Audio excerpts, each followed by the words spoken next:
Faayidaa maqaa gaariif miidhaa maqbaa sagadhee dhiibbaa saayikolojiif hawaasummaa irratti qabu qabannee dhiyaannee jirra. Yuutuubii keenya akkuma kanaan dura bartametti sabskiraayib, laayik, sheer, kooppi liink gochuun nu hordofa.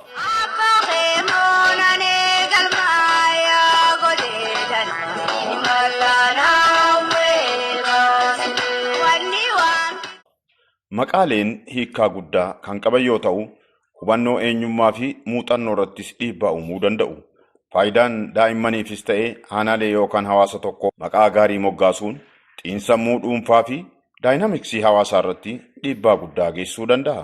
Faallaa kanaatiin maqaan dhala namaafis ta'ee garee hawaasa tokkoof kennamu hiikkaa gadhee kan qabu yoo ta'e, ofitti amanamummaa namoota dhuunfaaf hawaasaa irrattis miidhaa dhaqqabsuu danda'a.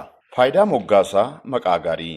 Maqaa gaariin namoota dhuunfaaf hawaasa biratti miira eenyummaa cimaa akka horatamu gochuu danda'a. Ijoolleef maqaa hiikkaa gaarii qabu kennuun miira boonsaa fi of ta'uu akka horatan gargaara. Maqaaleen hiikkaa aadaa, seenaa yookaan maatii qaban ofitti amanamummaa guddisuu fi namoonni dhuunfaa hambaa isaanii akka yaadatan jajjabeessuu danda'a. Maqaan akkaataa namoonni dhuunfaa namoota biroo itti hubatan bocuu danda'a. Maqaan amaloota gaarii ta'an wajjin wal qabatu humna ogummaa yookaan bareedina, murtii fi tilmaama gaarii ta'etti nama geessuu danda'a. Kunis walquunnamtii hawaasummaa, carraa guddinaa fi qulqullina jireenya waliigalaa irratti dhiibbaa uumuu danda'a.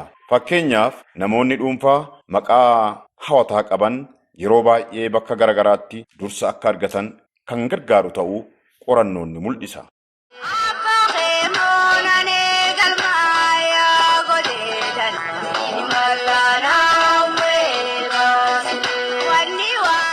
Fakkeenyaaf namoonni dhuunfaa maqaa hawataa qaban yeroo baay'ee bakka garagaraatti dursa akka argatan kan gargaaru ta'uu qorannoon xiinsammuu ni agarsiisa. Hiikkaa aadaa gochaan moggaasuun yeroo baay'ee gatiif amantaa aadaa calaqqisiisuu danda'a. Maqaa hambaa aadaatiin sagalee ta'uu filachuun eenyummaa fi itti fufiinsa hawaasa tokkoo cimsuu danda'a. Nama dhiisii aanaan maqaa gaariin moggaafame jiraattotaaf hawwii fi seenaa boonsaa dhaloota duraatirraa dhaalan akka qabanitti yaaduun miirri gaariin akka isaanitti dhagahamu gochuu danda'a. Miira boonsaa fi tokkummaas akka qabaatan godha. Kunis miseensonni aanichaa moggaasa maqaa aanaa isaanii wajjin walitti dhufeenya akka qaban waan itti dhagahamuuf hirmaannaan lammummaa fi guddina hawaasaa dabaluu danda'a. Psychological well-being maqaa gaariin miira ofiin of bulchuu guddisuudhaan fayyaa sammuuf gumaachi qabu guddaa ta'uu qorannoon xiinsammuu mirkaneesseera. Namoonni dhuunfaa maqaa itti boonan qaban naannoo isaaniitti haala gaariin bobba'anii kaayyoo isaanii ofitti amanamummaadhaan akka hordofan isaan gargaara. Kunis hariiroo fayya qabeessa horachuun qormaata fuulduratti isaan mudachuu malu dandamatanii itti quufiinsa jireenya waliigalaa akka guddifatan gargaara. Maqaa gadhee fi dhiibbaa xiinsammuu namaatirraan gahuu malu. Faallaa kanaatiin maqaaleen gadheen yookaan kanneen hiikkaa gurraaf hin tolle qaban saayikoloojii dhuunfaa fi hawaasaa irratti dhiibbaan geessisan laayyoo miti.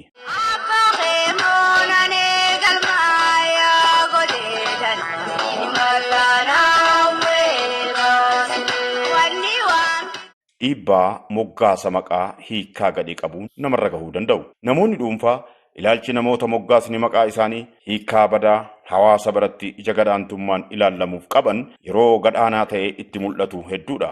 Kunis ofitti amanamummaa namootiin maqaa hawaasa biratti fudhatama hin qabne moggaafamee fi ni hir'isa. Karaa biraatiinis guddina dhuunfaa fi walquunnamtii hawaasummaa gufachiisuu danda'a. Maqaalee gadheen waldhabdee eenyummaa uumuu danda'u. Keessumaa daa'imman ilaalcha hawaasaa maqaa isaanii wajjin hidhata qabu walitti araarsuuf ni rakkatu. Waldhabdeen kun eenyummaa isaanii irratti burjaajii uumuu danda'a. Kunis miiraaf sammuu isaanii irrattis dhiibbaan geessisu laayyoo akka hin taane qorannoon ifoomseera.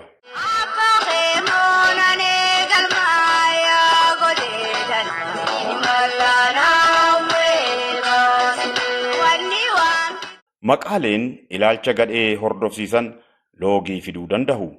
Namoonni hawaasa maqaa gadhaantummaatiin moggaafame keessaa dhufan iddoo barnootaa, hojii fi hariiroo hawaasummaa keessatti loogiin isaan mudachuu danda'a. Maqaa badaan alaa kun miira ga'umsa dhabuu fi miirri orma ta'uu akka namatti dhagahamu gochuu danda'a. Aanaa yookaan hawaasni tokko maqaa xiqqeessuu wajjin yoo wal qabate jiraattota biratti tokkummaa waloo gufachiisuu danda'a. Walta'iinsaa fi hammatummaa guddisuu mannaa yaadni gadhee qoqqoodiinsa cimsuu fi hirmaannaa hawaasaa abdii kutachiisuu danda'us uumamuu mala. Fakkeenyaaf warra gamanaatiin warra mootii, warra gama sanaatiin warra garbaa maqaan jedhuun yaamuun yoom eenyuun sababaa maaliitiin akka moggaafame beekamuu baatus miira olaantummaa fi gadaantummaa hawaasa maqoota kanaan yaamaman lameen gidduutti uumuu akka danda'u tilmaamuun beekumsa addaan gaafatu.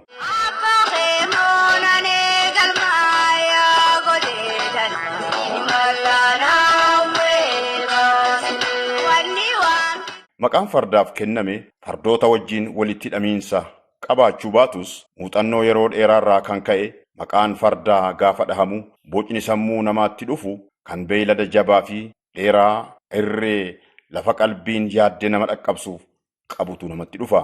Kanaaf hiikni moggaasa maqaa waa tokko adda baafachuu bira dabree xiinsammuu dhuunfaa fi hawaasaa irratti karaa gadi fagoo ta'een dhiibbaa akka qabu agarsiisa. Maqaa gaariin akkuma eenyummaa gaarii guddisu hubannoo hawaasummaa fi fayyaa sammuuf gumaachi qabus guddaadha. Faallaa kanaatiin maqaa gadheen hawaasa tokko irratti tasa moggaafamee dhalootaa dhalootatti darbaa deemu haala hawaas dinagdee fi siyaasaa hawaasichaa wajjin walitti dhufeenya kan hin qabne ta'ulleen maqa balleessii, waldhabbii, eenyummaa fi qoqqoodiinsa hawaasa dhalootaa dhalootatti darbaa deemu dhaqqabsuu danda'a.